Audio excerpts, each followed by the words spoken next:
رات کے 12 بجے ہوئے اور فیملی گروپ میں لڑکا میسیج کرتا ہے کہ میرے دفتر سے میرا جسم اٹھا کر لے جاؤ، میں اس دنیا سے جا رہا ہوں۔ السلام علیکم، کیسے ہیں آپ لوگ؟ میں ہوں آپ کے ساتھ عدنان، اور آج ہم بات کریں گے ملتان کے وقاص کے بارے میں۔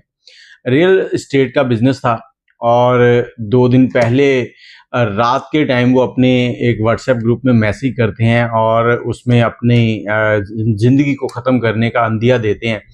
بہت سے لوگوں نے بہت سی ویڈیوز بنائی، لیکن اس میں ایک اور چیز میں آپ سے شیئر کرنا چاہتا ہوں تاکہ ہو سکتا ہے کہ لوگوں کو کچھ سمجھ آ جائے۔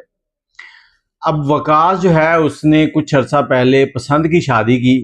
ریئل اسٹیٹ کا بزنس تھا جو اپنے ماموں کے ساتھ مل کر چلاتے تھے، اور اس بزنس میں وہ پہلے تو نارمل تھے، اب وہ کچھ بہتر ہوتے جا رہے تھے۔ اور جو انہوں نے پسند کی شادی کی تھی اس میں کہتے ہیں کہ جو اب باتیں سامنے آ رہی ہیں وہ یہ ہیں کہ وہ کہہ رہے تھے کہ میری جو بیوی ہے نا، وہ کہہ رہی تھی کہ الگ سے گھر لو، مطلب میں جوائنٹ فیملی میں نہیں رہنا چاہتی، میں الگ سے رہنا چاہتی ہوں۔ اسی بات پر وہ اتنا ٹینشن میں تھا، اور میرا نہیں خیال کہ اس بات پر اتنی ٹینشن ہو سکتی ہے۔ اب اس کے پیچھے کچھ چیزیں اور آپ کے ساتھ شیئر کرتے ہیں۔ ہو سکتا ہے میرا تجربہ غلط ہو، میری باتیں غلط ہوں، لیکن کہیں نہ کہیں یہ باتیں بھی معاشرے میں ہوتی ہیں۔ اب ان باتوں میں کیا چیز سب سے سر فہرست ہے؟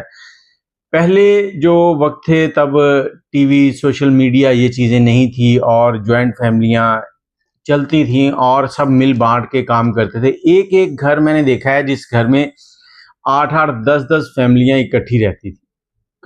کام بٹا ہوا ہوتا تھا اور سب نے اپنے اپنے حصے کا کام کرنا ہوتا تھا، اور مرد جو ہیں وہ کھیتوں میں کام کرتے تھے، جو آفس میں کام کرتے ہیں ان کا بھی سارا سیٹ اپ ایسے چلتا تھا۔ آج دلہن آتی ہے تو دلہن کو آتے ہی ایک کمرہ اور ایک واش روم جو ہے وہ سیپریٹ مل جاتا ہے۔ اب یہاں پر اس کی جو نارمل لائف ہے وہ ہو گئی سیپریٹ۔ اب ایک چیز رہ گئی ہے جس کے لیے وہ پریشان ہوتی ہے، یا جس وجہ سے وہ پریشان ہوتی ہے، اور یہ ایک حقیقت ہے جو کل تک بہو تھی، آج جب وہ ساس بنتی ہے تو وہ کیا کچھ تانے اور کیا کچھ کرتی ہے وہ آپ سب جانتے ہیں کہ ساس جو ہے بہو کے ساتھ کیا کچھ کرتی ہے۔ اگر وہی کام بیٹی کر رہی ہو تو ماں لاڈ سے کہتی ہے کہ چل کوئی نہیں، اگر وہی کام بہو کرے تو کہتی ہے کہ اس کو ماں باپ نے عقل نہیں دی۔ اب وقاص دنیا سے چلا گیا، آگے اللہ جانے کیا ہوگا اس کے ساتھ، میں کچھ نہیں کہہ سکتا اس بات پر، لیکن اس نے اسی ڈپریشن میں یہ سوسائڈ کیا۔ لیکن کسی نے اس کی بیوی سے پوچھا کہ وہ اتنا اس کو کیوں تنگ کر رہی تھی کہ وہ اس حد تک پہنچ گیا؟ کیا اس کی بیوی کے ساتھ بھی گھر میں کچھ ایسے معاملہ چل رہے تھے؟ وہ بھی اسی ڈپریشن میں چل رہی تھی۔ کئی بار چھوٹی چھوٹی فیملیاں، 3 یا 4 لوگوں کی فیملی ہوتی ہے، اور اس کے اندر بھی اتنے بڑے بڑے بلینڈر ہو رہے ہوتے ہیں کہ آپ لوگ سن کر پاگل ہو جائیں۔ کئی بار چمکتی ہوئی چیزیں دور سے بہت خوبصورت لگتی ہیں، جب ان کو جا کے اٹھا کے ان کو صاف کرو نا تو اندر سے بہت ٹوٹی ہوئی ملتی ہیں۔ کچھ ایسے ہی معاملات ہوتے ہیں۔ تو آج میں آپ سے جو بات کر رہا ہوں وہ صرف یہ ہے کہ جہاں آپ کو اپنا بیٹا پیارا لگ رہا ہوتا ہے نا، وہیں پہ آپ اپنی بہو سے بھی پیار کیا کریں۔ جہاں آپ کو اپنی بیٹی پیاری لگ رہی ہوتی ہے وہیں پہ آپ بہو سے بھی پیار کیا کریں۔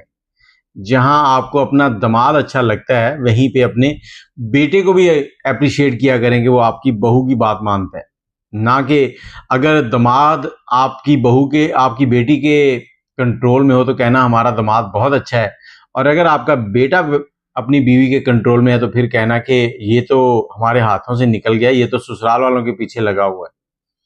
کچھ اسی طرح کے دوہرے معیار جو ہیں وہ اپنائے جاتے ہیں۔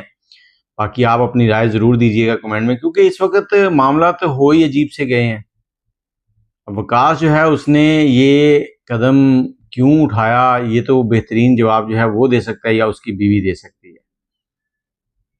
اپنی رائے ضرور دیجیے گا۔ اللہ حافظ۔